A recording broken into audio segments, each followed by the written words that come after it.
Hi, I'm Jeff Wuchich. I'm the co-founder and president of Cure AHC, but most importantly, I'm the father of a child with AHC. My 9-year-old son, Matthew, has this disease. And we started Cure AHC in 2013 after the gene discovery at Duke University in our backyard in the Raleigh-Durham area, and designed it as an international organization to really augment what the other country organizations base organizations are doing to help families and further research, and then also be the voice for those that do not have associations, and then most importantly to find those undiagnosed cases out there in the world of AHC. So what we've been doing has been working. We've helped a lot in terms of pressing research with Duke and Columbia and others. We've been major investors in the symposia that have gone on. In fact, we hosted the one in Washington, D.C. in 2015. And we've helped to establish a clinic at Duke University to actually start to put together customized treatment plans for children, put some good treatment recommendations for all the physicians and caregivers that touch our kids and adults around the world, so we can give some good information generally to help improve quality of life, and then get specific to the individual's needs. Since there are such a range of symptomologies in alternating hemiplegia of childhood. So where we're headed is that we are going to continue to make those types of investments. We are looking to augment our board of directors with people that have certain expertise in fundraising and business management, having the connections we need to make those things happen. We're looking to partner with various firms that have connections to pharma and biotech.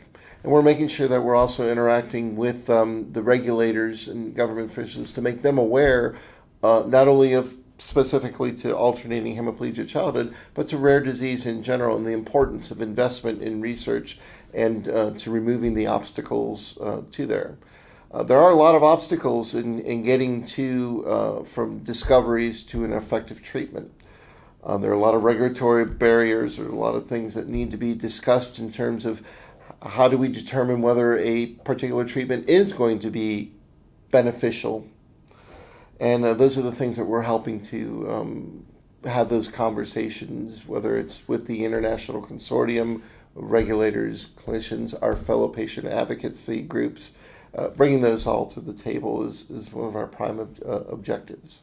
As far as getting attention for people, we need many more researchers to be involved in this fight. I mean, the implications of this for mainstream diseases such as epilepsy, migraine, stroke, heart disease, they're huge. And the breakthroughs that we're going to make in this will be implicated. Most confidently, I am that they will have implications for these other diseases. There needs to be millions of dollars invested in this, and that's the thing. Anyone that can help open the doors to people with those deep pockets, and if we can bend their hearts and minds to the important work we're doing here and how they can make a fundamental difference in the lives potentially of millions of people suffering disease. I mean, as we've already talked about in this symposium, just in the brief time it's already been underway today, there's probably many times more people with mutations in ATP1A3 than we know about today, and many more spectrums of disease that where ATP1A3 is implicated, but we just don't know that yet. And we need to open those doors and find those people, and show that the investments that are made into the research here will pay big dividends for tons of people, not just the rare disease AHC or the other ATP1A3 rare diseases identified, but many millions of others. One of the biggest barriers that families face in the day-to-day living of AHC is really getting people to understand the complexities of the disease and providing coverage, like even getting physical therapy, occupational therapy, behavioral or accommodations in school can sometimes be a monumental task. So the more information, the more data, the more awareness we can bring to the table in those areas, and the more experts we can say, and the more that bureaucrats and people that make these sort of funding decisions understand the impact that those decisions have on families, the better off we're going to be. Because, again, it's not just the child that's affected, it's the entire family that's affected, and their ability to contribute to society is dramatically affected. You know, if I'm pulled away from work to go deal with my son because the caregivers at school are ill-equipped to do so, or he's put in a different classroom because somebody can't handle some aspect of his disease, that puts a big burden on us as parents.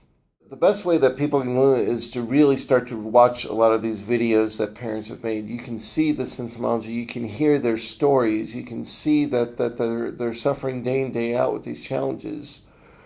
I mean, to say that because we don't have a diagnosis of autism, per se, a lot of the things that help kids with autism may help the cognition and learning and behavioral problems of AHC. But we can't access those because we don't have the diagnosis of autism. So saying that you have to have that to get this and then denying those services is a big problem. And so if they would be able to see some of the evidence that we're starting to do from the clinic, which is why we had the clinic in the first place, if they would accept some of the clinical information that we're showing that demonstrates these needs and demonstrates the potential benefits of these particular services, that would be huge for our families. I think that's one of the biggest things that the people who are making these funding decisions, like in the States for Medicaid, for example, or here in Europe, some of the national health institutes for the various countries, if they start to recognize that, not just in AHC, but in other rare diseases, of the needs to provide these kinds of supports for families, the better off the whole society will be, because making those small investments there will pay big dividends in the ability for the parents to not have to need assistance from the government as well.